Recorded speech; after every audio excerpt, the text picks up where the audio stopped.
Well, your summer barbecue might be getting more expensive. The price of beef is skyrocketing to a record high. The shelves in American supermarkets tell the story better than any politician ever could. Just weeks after President Trump slapped a 50% tariff on Brazilian beef, the second largest supplier to the United States, families are staring at empty coolers where affordable steaks and ground beef once sat. Brazil once supplied nearly 20% of all beef imports into the U.S., but now, after shipments were cut, prices for ordinary cuts of meat have soared nearly 100% in a matter of weeks. At a fiery press conference, Trump defended his decision, declaring, "This is a necessary sacrifice to protect our ranchers." But inside American households, that sacrifice doesn't feel like protection. It feels like panic, anger, and disbelief. Parents are calculating whether they can afford burgers for the weekend. Families that once enjoyed beef as a staple are watching it become a luxury item. The question echoes across kitchen tables and grocery store aisles. Was this really about protecting American ranchers, or did tariffs just backfire on ordinary Americans? If you want to stay ahead of the story and understand the real stakes of U.S. tariffs and global trade battles, make sure to subscribe now. The storm has only just begun.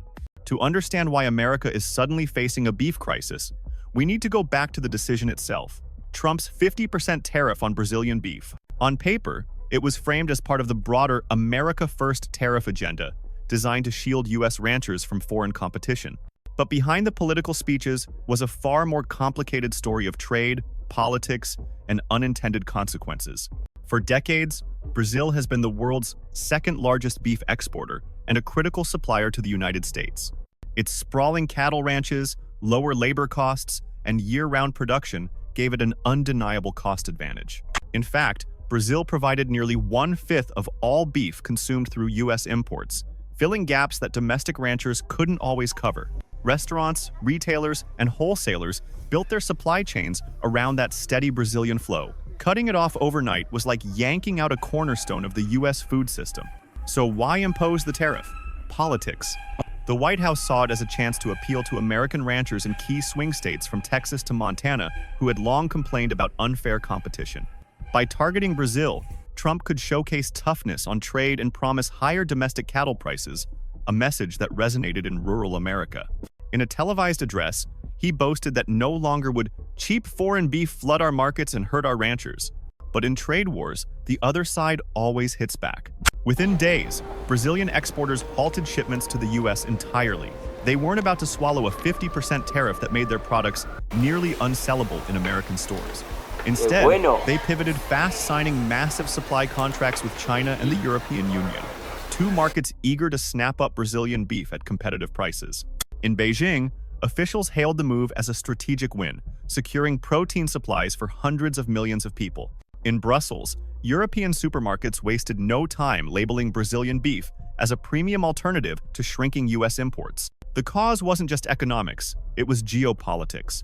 By weaponizing tariffs, the U.S. gave Brazil a reason to diversify away from American dependence. What was supposed to be a protective measure turned into a golden opportunity for rivals. And that's the irony. The U.S. wanted to protect its ranchers, but instead it weakened its global position while strengthening Brazil's ties with Asia and Europe. In the end, the 50% tariff wasn't just about beef. It was about political theater, about making headlines that could rally rural voters. But the cost of that decision, both in supermarkets and in lost global influence, was something few Americans were prepared for. The fallout from the 50% tariff was almost immediate. Within just 2 weeks of the announcement, grocery chains across the United States began reporting shortages. Where once beef aisles were filled with family packs of steaks, ground beef, and roasts, now there were empty shelves and out-of-stock stickers. Prices didn't just rise, they doubled in a matter of weeks. For many families, steak, once a weekend treat, suddenly became a luxury item reserved only for the wealthy. The shockwave rippled into America's most visible fast food chains. At McDonald's, managers in several regions admitted they couldn't maintain normal supply for quarter pounders. Burger King quietly pulled certain beef promotions, replacing them with chicken and fish specials. Even high-end steakhouses in New York and Los Angeles were forced to raise prices by 30 to 40%, sparking outrage among diners who weren't used to paying $80 for a ribeye. The message was clear. The tariff wasn't just a trade war headline, it was now touching the dinner plates of ordinary Americans. The public reaction was fierce. Videos went viral on social media, of shoppers storming into Costco and Walmart, hoarding frozen beef like it was wartime rationing.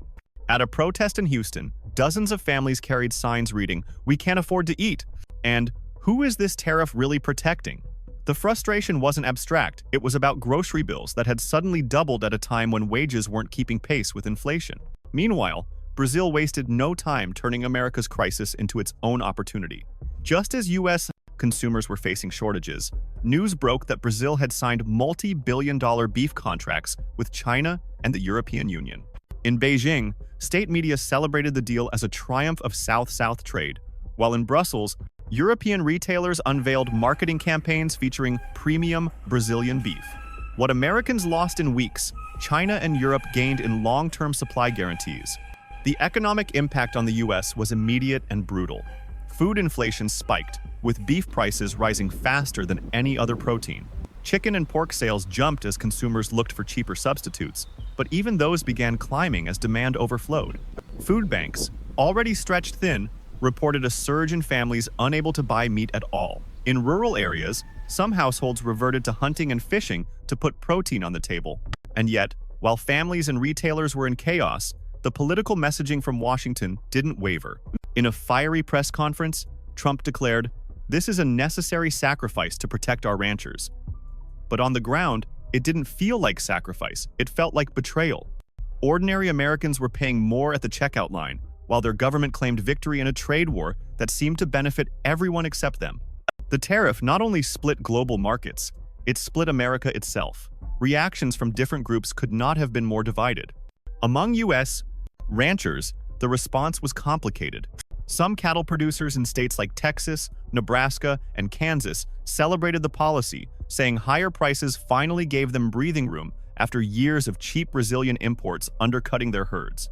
"We've been asking Washington to level the playing field for years," one rancher said proudly, waving a flag at a local cattle auction. But not every rancher benefited. Smaller operators who relied on contracts with meat packers tied to Brazilian supply chains suddenly found themselves without buyers. For them, the tariff meant lost income and uncertainty, not protection. Retailers and restaurant chains, meanwhile, were furious. Fast food giants and grocery conglomerates formed emergency lobbying coalitions in Washington, pressuring the White House to reconsider. Executives from Walmart, McDonald's, and Kroger warned that shortages were hammering their operations.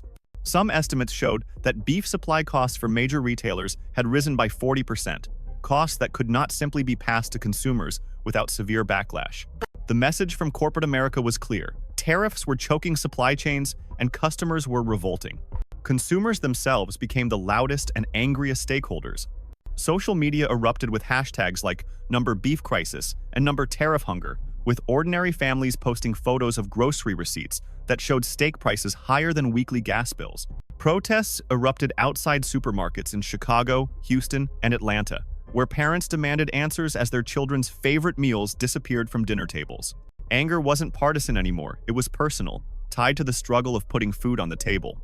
Brazil, on the other hand, celebrated its unexpected windfall. Officials in Brasilia proudly announced a record-setting $5 billion wave of beef contracts with China and the EU, while exporters toured new processing facilities designed specifically to meet Asian and European standards. One Brazilian agriculture minister called it the dawn of a new era, declaring that Brazil would no longer rely on the unpredictable U.S. market. The move was hailed domestically as a triumph of strategy and resilience. And then there was Trump himself. Far from backing down, he doubled down. In one televised address, he stood in front of a banner reading "America First Always" and said, "Our ranchers are strong, and America doesn't need foreign beef. We will endure this storm, because in the end, America wins." His defiance resonated with some patriotic voters, but it did little to calm panicked families who were watching food costs eat up more of their paychecks every week. The clash of responses painted a vivid picture of America under tariff shock, divided, uncertain, and boiling with tension. Ranchers were split, businesses were frustrated, consumers were enraged, and Brazil was thriving. It was clear the tariff wasn't just an economic measure, it had become a national crisis, shaping politics, trade, and daily life. As weeks turned into months, the shock of Trump's 50% beef tariff began to crystallize into something deeper, a long-term economic realignment with consequences far beyond the dinner table. For decades, the United States had been seen as a reliable buyer in the global beef market. But that reputation started to erode. By late summer 2025, international suppliers from Argentina to Australia were already recalculating their export strategies, wary of the volatility created by Washington's tariff-driven policies. Brazil, once heavily dependent on the US, had successfully locked in multi-year supply contracts with China and the European Union, worth billions of dollars. In effect, the US had pushed its second-largest beef supplier into the arms of its biggest competitors. Inside the US, inflationary pressure worsened. With beef prices up nearly 100% in just a few weeks, households adjusted diets in ways unseen for generations. Protein-rich dinners gave way to alternatives. Chicken, beans, and even plant-based substitutes surged in sales. But the substitution was no relief for lower-income families already squeezed by rent, healthcare, and fuel. For them, beef was no longer just expensive, it was unattainable. The cultural symbol of the American steakhouse meal was vanishing from everyday life. The ripple effect spread through industries connected to beef consumption. Food service sectors reported job losses as restaurants cut beef-heavy menu items. Logistics firms that specialized in refrigerated transport for meat faced sharp downturns in business. Even advertising agencies that built campaigns around backyard barbecues had to shift strategies as consumers turned away from a product that had become politically charged and economically toxic. By some estimates, as many as 75,000 jobs across food service, retail, and trucking were at risk. Meanwhile, Brazil emerged as a long-term beneficiary. Its pivot to Asia and Europe didn't just replace lost sales, it opened the door to new partnerships in food technology, logistics, and agricultural finance. China, in particular, offered investment in Brazilian ranching infrastructure, ensuring supply chains would remain robust and modernized. Europe lauded Brazil's reliability compared to Washington's volatility. What had started as a temporary trade fight now looked like a permanent reordering of global beef trade. Geopolitically, the tariff weakened America's hand in broader agricultural negotiations. Countries that once looked to Washington for stability began hedging bets, preferring to diversify suppliers rather than risk future shocks. Trade experts warned that the beef tariff was more than an isolated dispute. It was a symbol of how US tariffs could backfire, creating economic pain at home while ceding influence abroad. Perhaps most alarming was the shift in public trust. Many Americans began to question not just the wisdom of tariffs, but whether government trade policy was being crafted with consumers in mind or simply as political theater. Trump's insistence that this is a necessary sacrifice rang hollow as grocery bills soared. The divide between rhetoric and reality became sharper with each passing week. The long-term impact was undeniable. America's economy was hurting, Brazil was thriving, and the global balance of agricultural trade was tilting away from Washington. And the question on everyone's mind was simple. If this is what one tariff could do, what would happen if the trade wars expanded even further? As America grappled with the fallout, economists and trade analysts began sketching out possible futures for the beef industry and for the broader economy over the next 6 to 12 months. None of them were easy, and all of them carried heavy political weight. The first scenario, cautiously optimistic, saw Trump reversing course. Under pressure from furious consumers, restaurant chains, and even some ranchers who had lost international contracts, Washington could roll back the 50% tariff or replace it with a more flexible quota system. Such a move might stabilize prices, bringing beef back within reach for American families.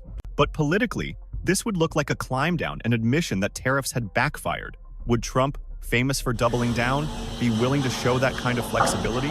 For many observers, the answer seemed unlikely. The second scenario looked far more grim.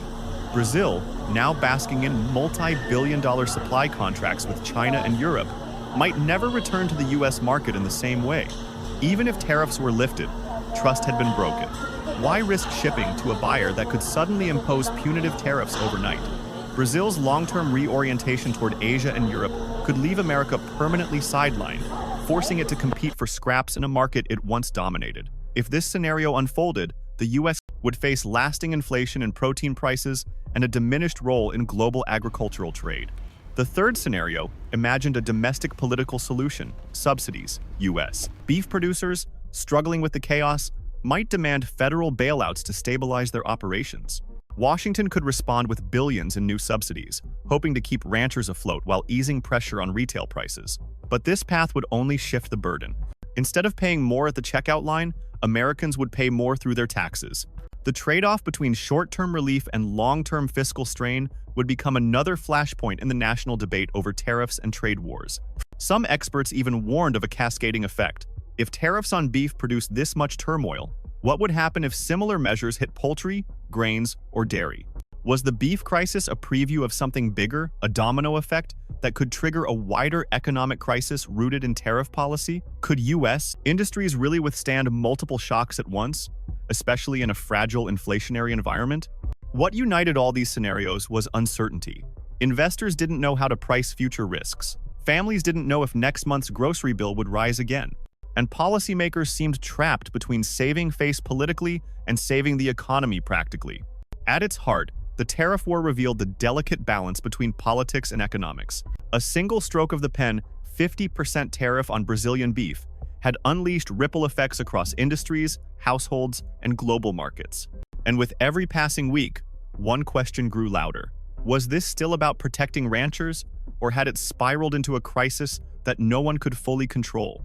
In the end, Trump's 50% tariff on Brazilian beef was sold to the public as a bold move to protect American ranchers.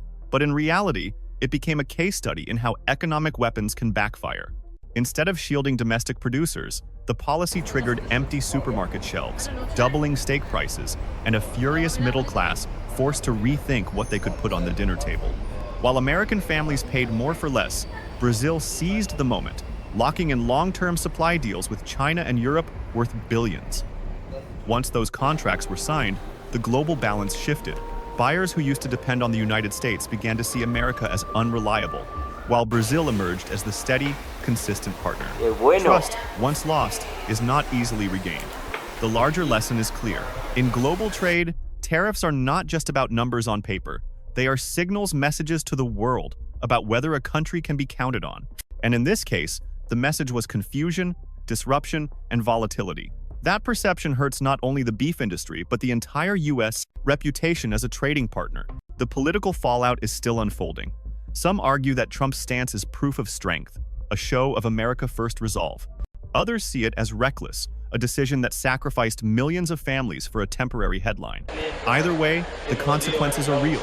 Higher inflation, strained household budgets, and a widening gap between America and its traditional role as an agricultural powerhouse. So we leave you with the bigger questions. Are we witnessing the beginning of an unprecedented economic crisis? How long can American families survive when tariffs and trade wars drive prices higher and jobs lower? And most importantly, was this truly about protecting ranchers or about playing politics with the dinner plates of 330 million Americans? AGAT, tell us what you think in the comments below. Which scenario do you believe is most likely? Rollback, permanent loss of Brazil, or endless subsidies? And if you want to stay ahead of the next wave of trade shocks, make sure to like this video, hit subscribe, and join us as we uncover the next chapter in America's fight with tariffs.